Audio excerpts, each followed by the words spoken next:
अडानी बस एक मोहरा है। अडानी, बाबा रामदेव, राम रहीम, रविशंकर, ये लोग एक मोहरा हैं उस अंडरग्राउंड बहते हुए अर्थतंत्र को चलाने के लिए।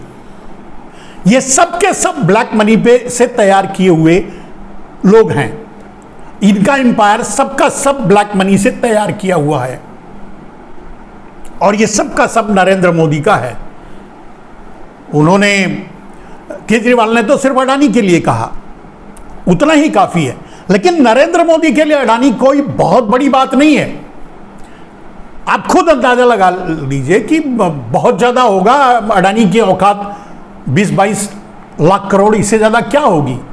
नरेंद्र मोदी चाहें तो 20 अडानी खड़ा कर सकते हैं। इतना पैसा अंडरग्राउंड तरीके से विदेशों में नरेंद्र मोदी ने जमा करवा रखा है, काला धन। क्योंकि आज तक काले धन पर बोलना बंद किया, आरएसएस भी मुंह बंद कर लिया, नरेंद्र मोदी भी मुंह बंद कर लिए, कोई और नहीं बोलता, कोई और नहीं पूछता। जो बोलता होगा उसके यहां पहुंच जाता होगा, मुंह बंद करने की कीमत चली जाती होगी। अंडरस्टैंडिंग बड़े लोगों पर हो गई। छोटे मोटे लोग अगर बोलेंगे तो बोल के क्या कर लेंगे, कितने लोगों तक बात पहुंचेगी। और पहुंचे ना पहुंचे की बात क्या होती है, पहुंचे या ना पहुंचे।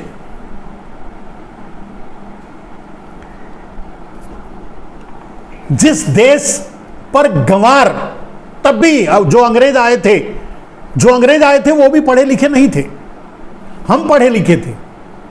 तब हमारी साक्षरता 100% थी, 97% साक्षर थे लोग। लेकिन अंग्रेज जैसे मूर्ख हम पर राज करके चले गए।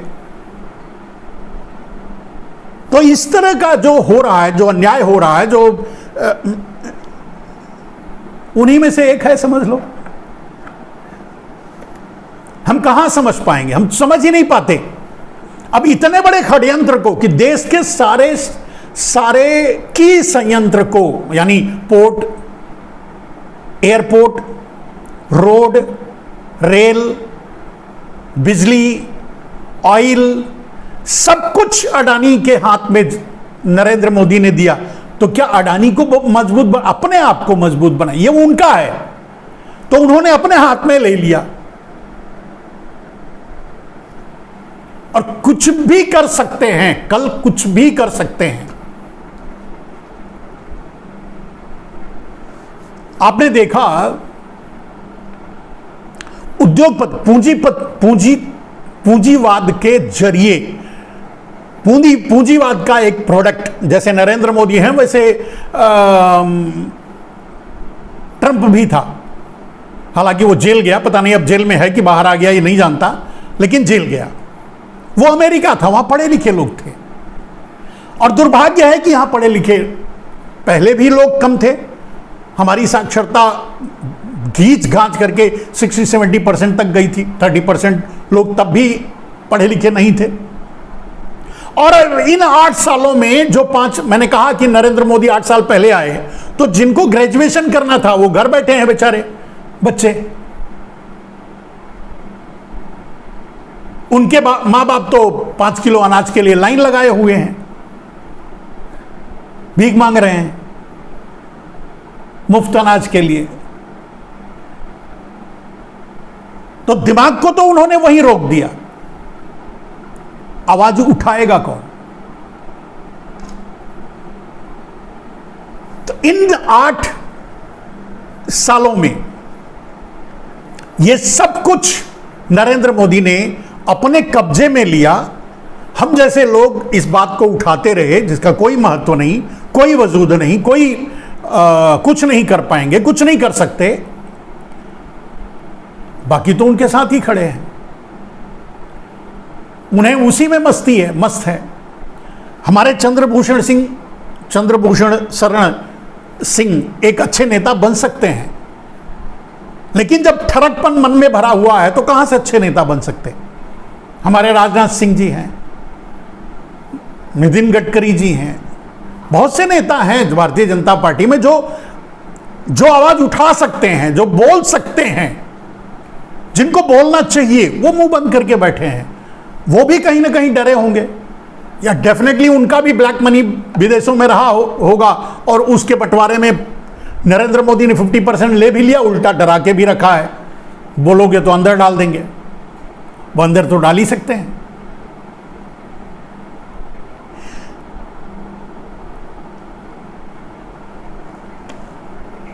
अब सबसे बड़ा रोल, अगर लोकतंत्र आज खतरे में है तो सबसे बड़ा रोल होता है, सुप्रीम कोर्ट अपना रोल निभा रहा है, और वो भी सीजेआई चंद्रचूड़ के कारण। आपको भी याद होगा कि टीएन शेषन चुनाव आयोग में एक ऐसे अधिकारी आए थे जो पूरे चुनाव आयोग की विधा को ही बदल दिया था। लोगों को उम्मीद जग गई थी कि कुछ न कुछ तो होगा, परिवर्तन हुआ भी चुनाव आयोग में, लेकिन फिर उसी रास्ते पर चला गया चुनाव आयोग। तो चंद्रचूड़ ने से एक उम्मीद देश को है कि अगर वो न्यायपूर्ण फैसले कर पाते हैं, करने दिए जाते हैं, करने के लिए रहते हैं,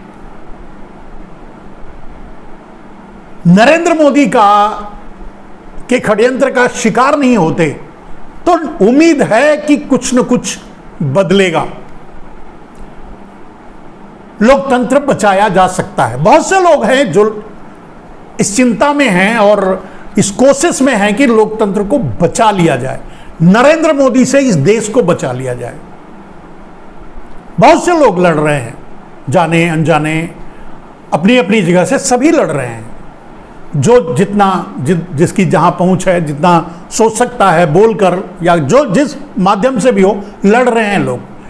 लेकिन सबको पता है कि नरेंद्र मोदी इस देश पे खतरा बन चुके हैं, लोकतंत्र के लिए खतरा, क्योंकि उनके लिए न्याय कोई मायने नहीं, न्याय और धर्म उनके लिए कोई मायने नहीं रखता, तो फिर वो तो आदमी खतरा बनेगा ही बनेगा।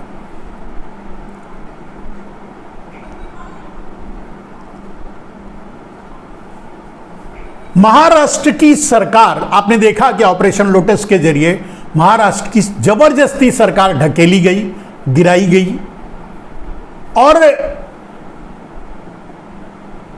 वहां शिंदे की सरकार थोपी गई। अब शिंदे को भी क्या कहा जाए, कोई भी आदमी जेल में जाने से बचने, अब मान लीजिए शिंदे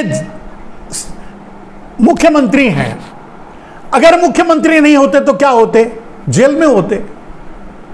अब इसमें आप शिंदे को कितना दोषी मानेंगे, मैं नहीं मानता, और मानो भी तो कैसे, आप बताओ भाई। चलिए ठीक है, अगर शिंदे अड़ गए होते, शिंदे शिवसेना के सामने, उद्धव ठाकरे के सामने भी जाकर रोए हैं कि मुझे जेल जाने से बचाइए।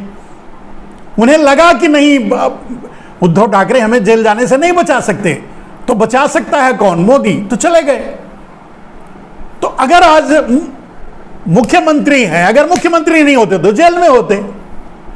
तो अगर उनको, मान लीजिए आप उनकी जगह आप होते और आपको चॉइस दिया जाता कि भाई एक तरफ आपके लिए मुख्यमंत्री पद है, शिवसेना तोड़ दो, मुख्यमंत्री बन जाओ, दूसरी तरफ आपको जेल है, क्या चाहते हो, तो कोई क्या चुनेगा, आप खुद समझ सकते हैं। हालांकि शिंदे ने जो किया वो उचित नहीं है, न्यायोचित नहीं है, और ये मराठाओं के लिए एक, कहने का मतलब, कलंक है।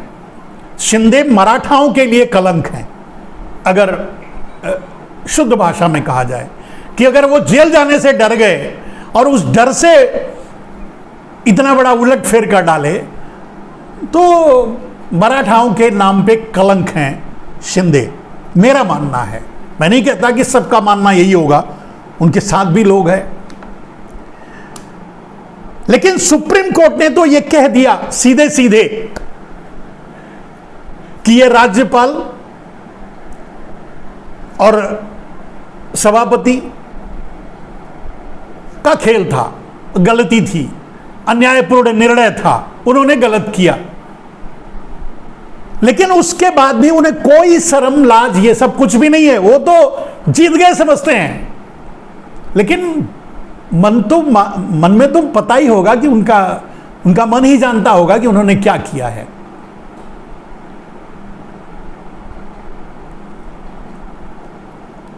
एक खेल हुआ था, आपको याद होगा कि शरद पवार के जो भतीजे हैं, क्या हैं उनका नाम अभी नहीं आ रहा है मुंह में, तो वो उछल कर चले गए, रातों रात मुख्यमंत्री बना दिए गए। मुख्यमंत्री ने शायद उप मुख्यमंत्री बना दिए गए, जो भी हो, और बाद में दूसरे दिन फिर भाग के इधर आ गए। लेकिन एक दिन के अंदर ही उनके सारे केस बंद हो गए। इस तरह से ब्लैकमेलिंग, मतलब 70 साल के इतिहास में राजनीति में इतनी बड़ी ब्लैकमेलिंग, इस तरह की ब्लैकमेलिंग अगर किसी ने देखा हो तो मुझे तो नहीं मालूम, मैंने नहीं देखा है। ब्लैकमेल, सीधे सीधे ब्लैकमेल।